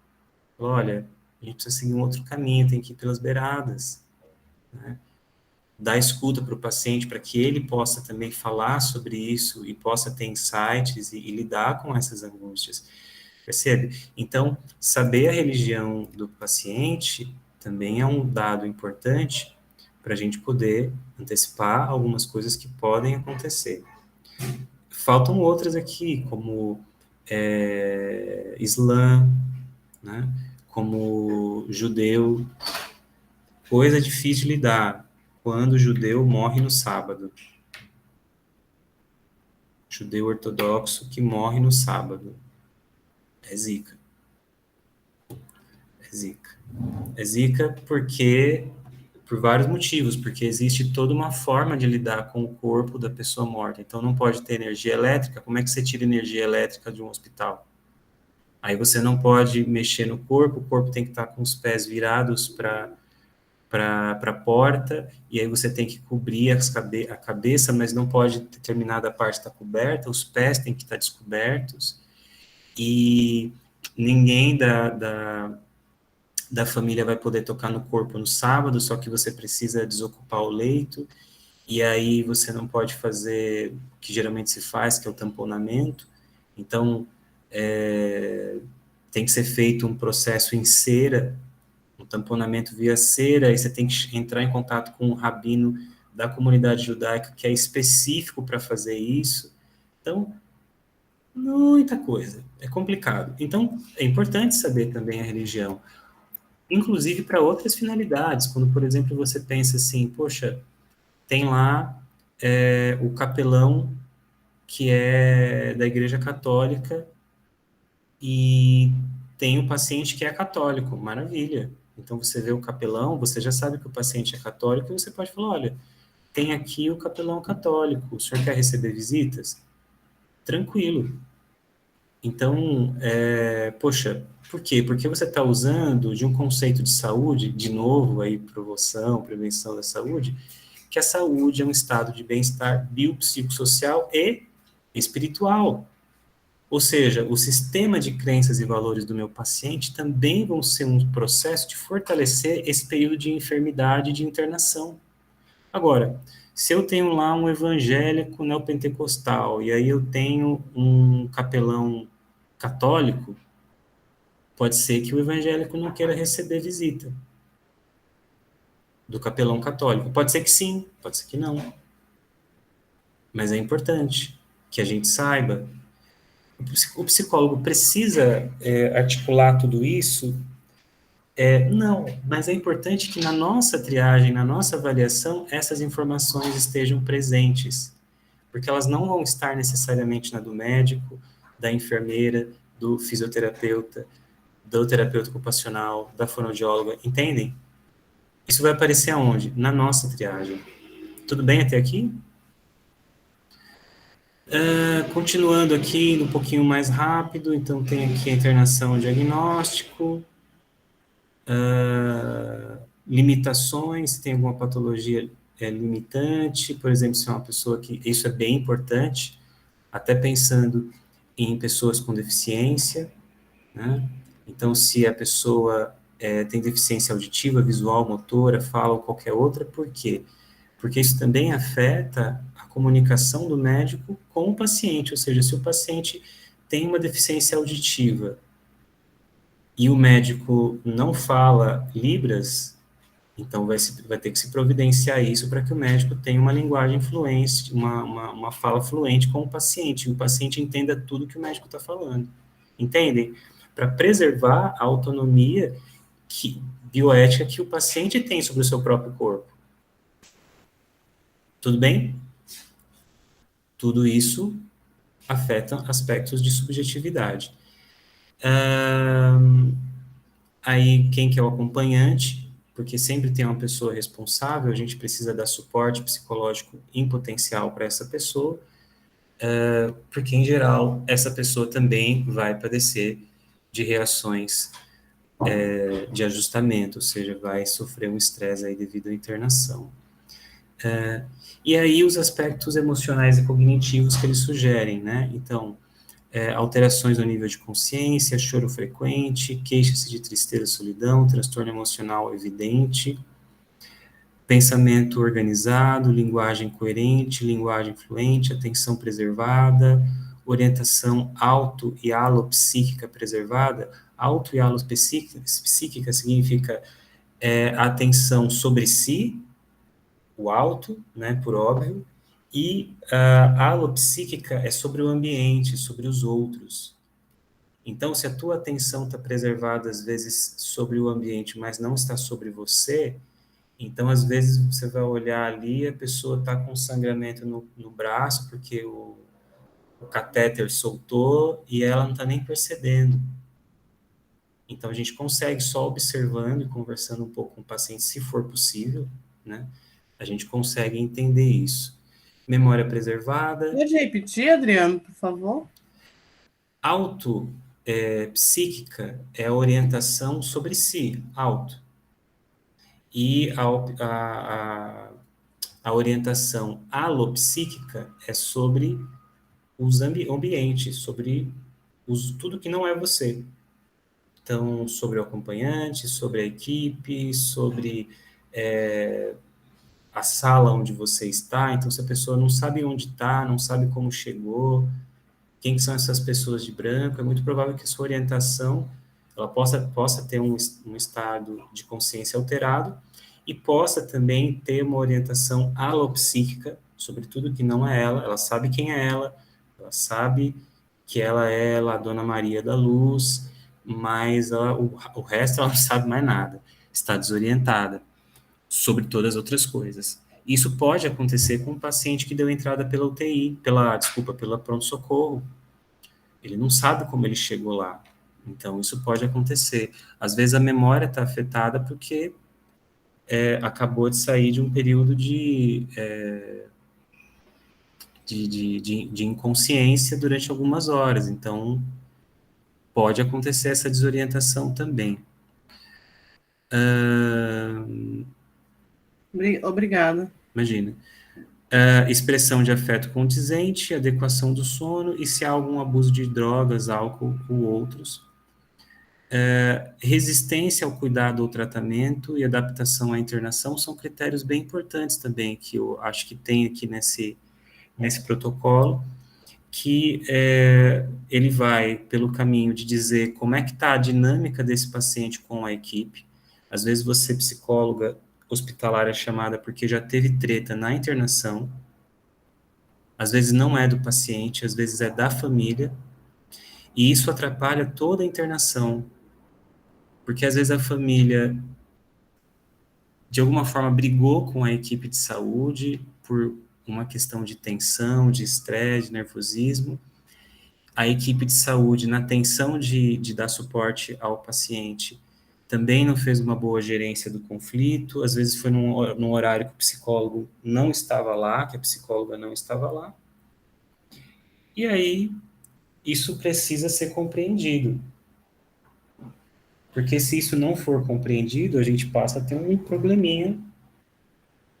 Porque aí as equipes de saúde podem ter dificuldade para entrar nesse quarto, né? Para entrar nesse leito. Parece que não, mas isso acontece.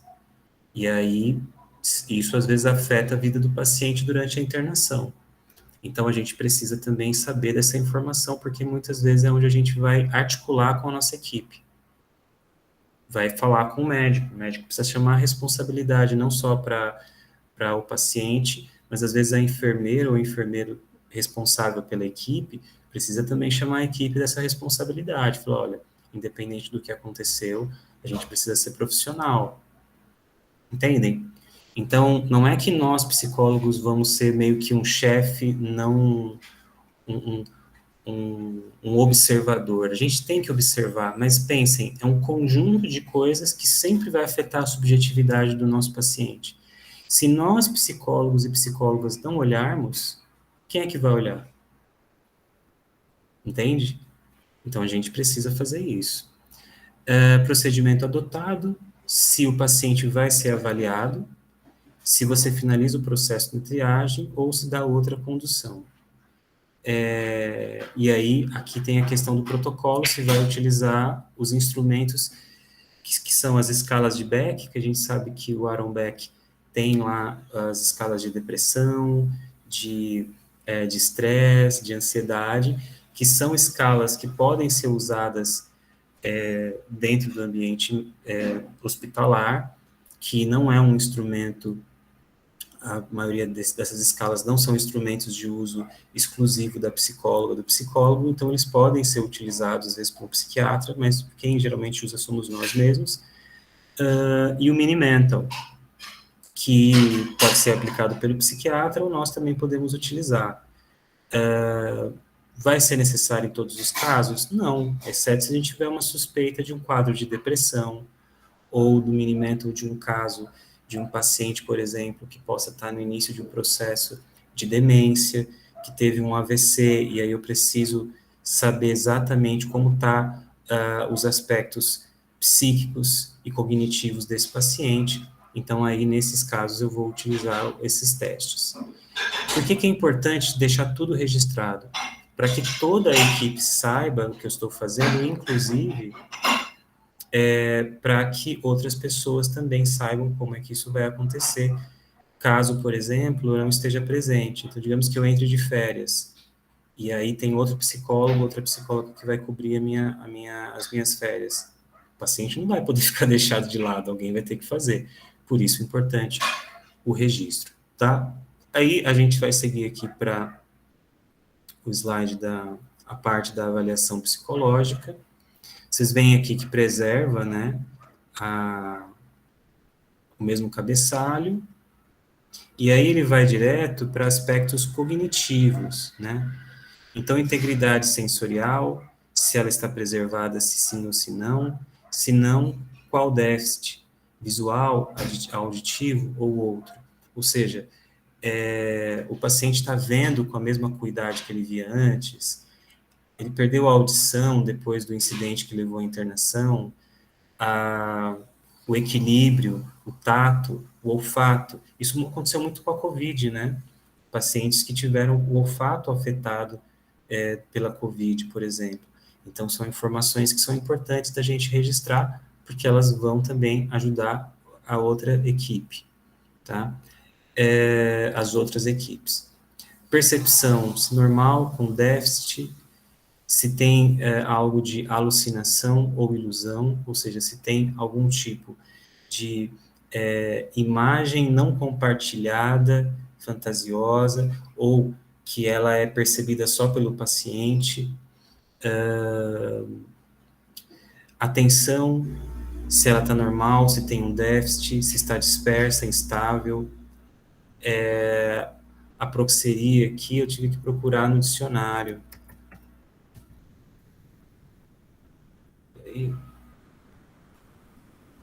Aproxecia.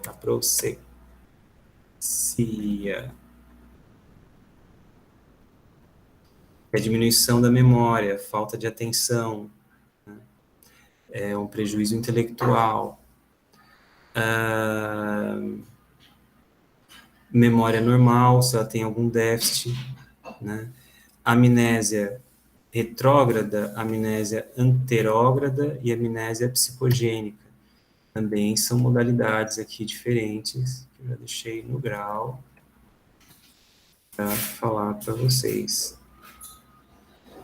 Então, a amnésia psicogênica, ela é uma amnésia temporária por traumas psicológicos.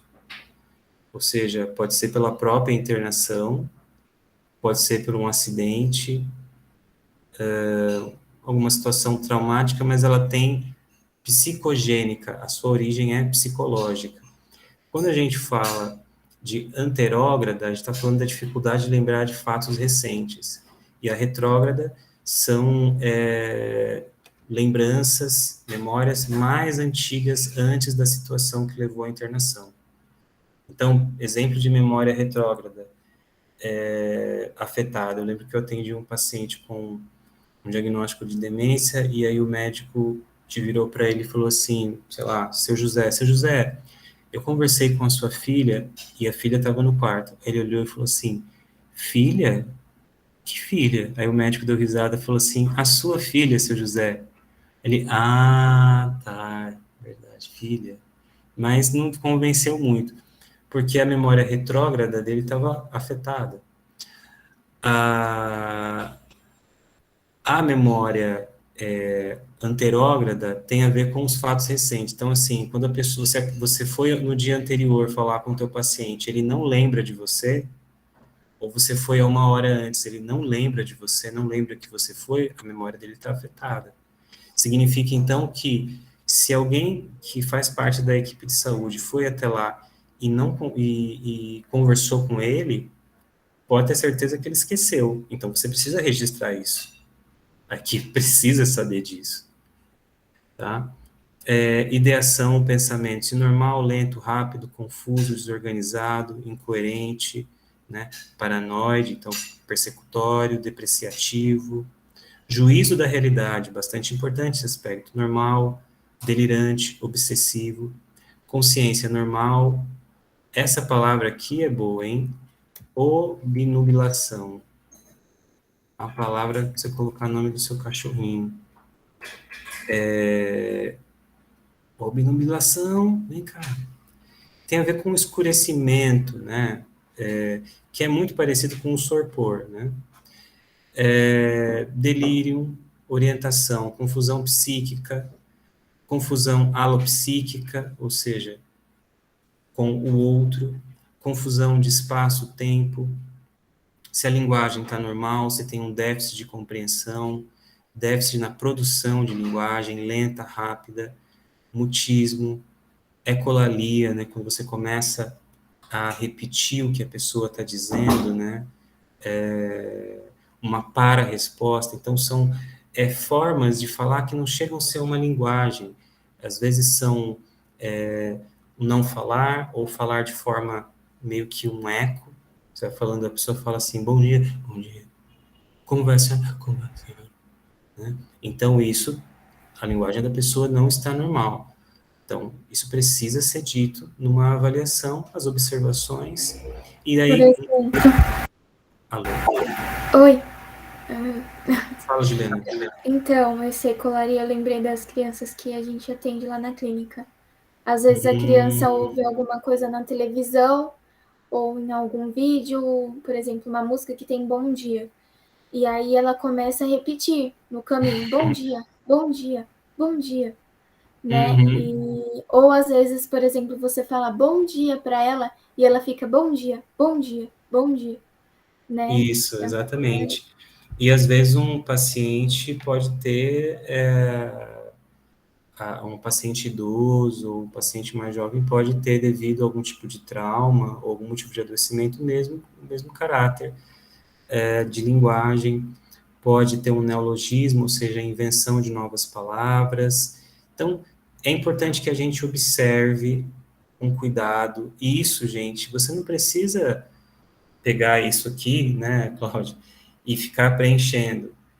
O ideal é que claro, tem psicólogo que entra com pastinha dentro do quarto. Eu, particularmente, não gosto. Eu gosto de entrar sem nada. Então, a memória vai treinando, cara, e você vai ficando com a memória bem musculosa. Então, você vai lá, atende, você deixa, no começo, você vai lá, atende, não precisa contar nada.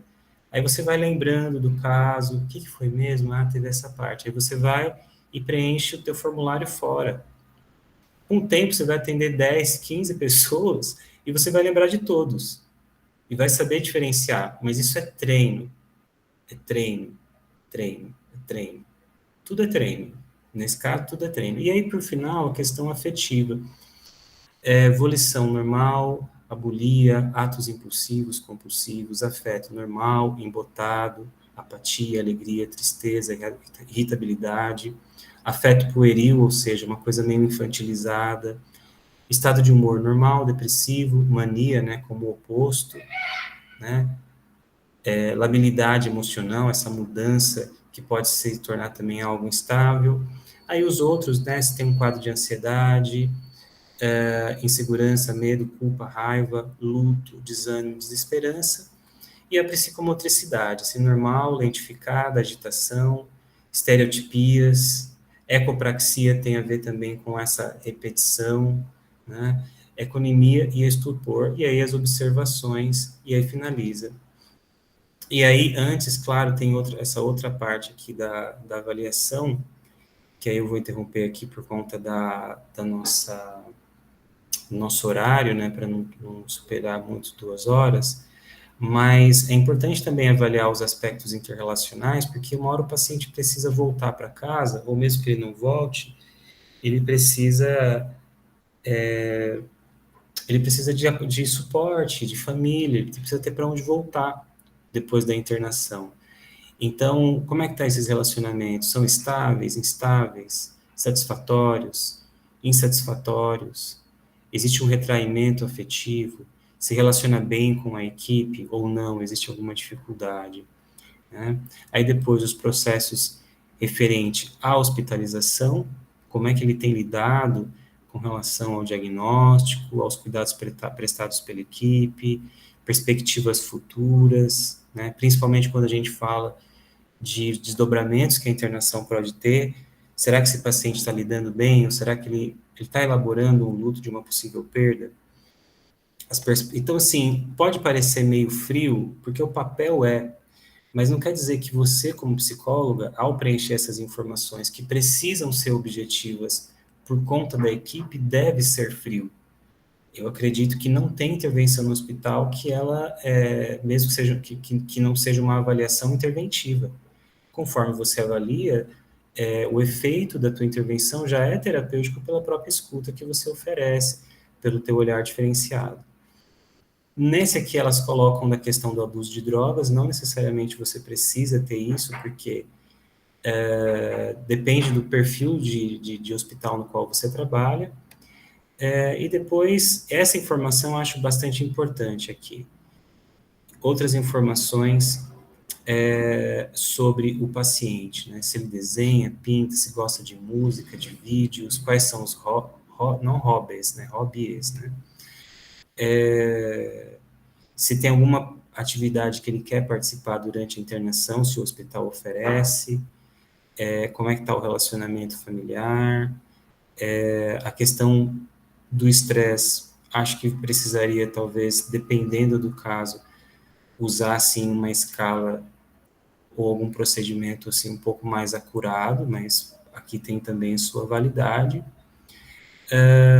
E os procedimentos que foram adotados e, provavelmente, também o preenchimento dos scores e dizer se você vai continuar o acompanhamento ou se você vai finalizar, vai orientar a família, e aí uma súmula da avaliação na qual você vai resumir o contexto. A gente vai fazer esse tipo de exercício juntos em alguma atividade, mas veja, a ideia aqui não é esgotar o artigo. É importante que vocês leiam, quem não leu, leia.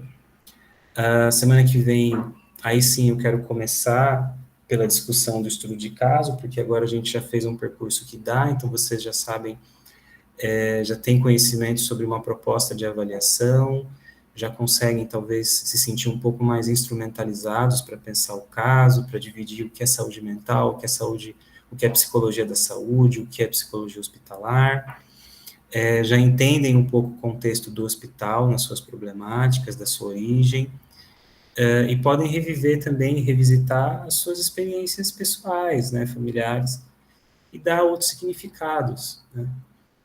De novo, eu acho super importante a questão da afetividade aí, principalmente quando a gente está falando de atendimentos que precisam dessa condição.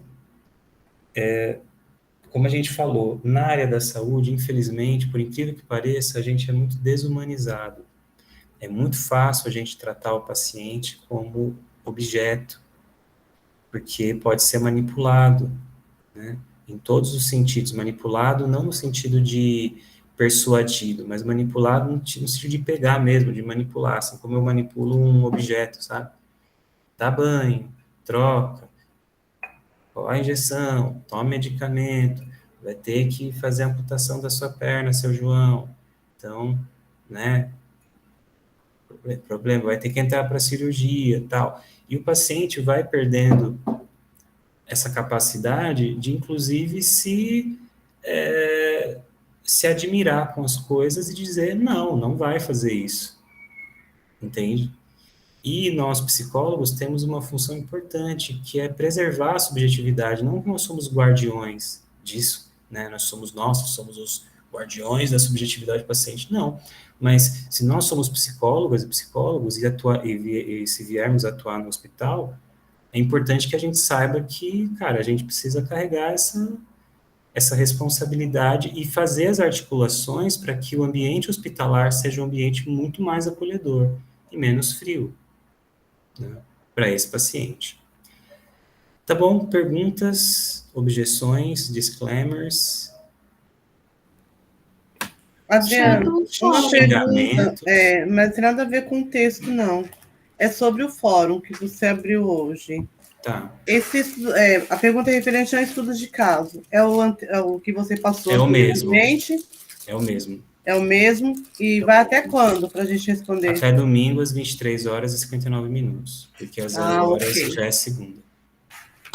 Ok, Só não obrigada. até a Kathleen, no caso.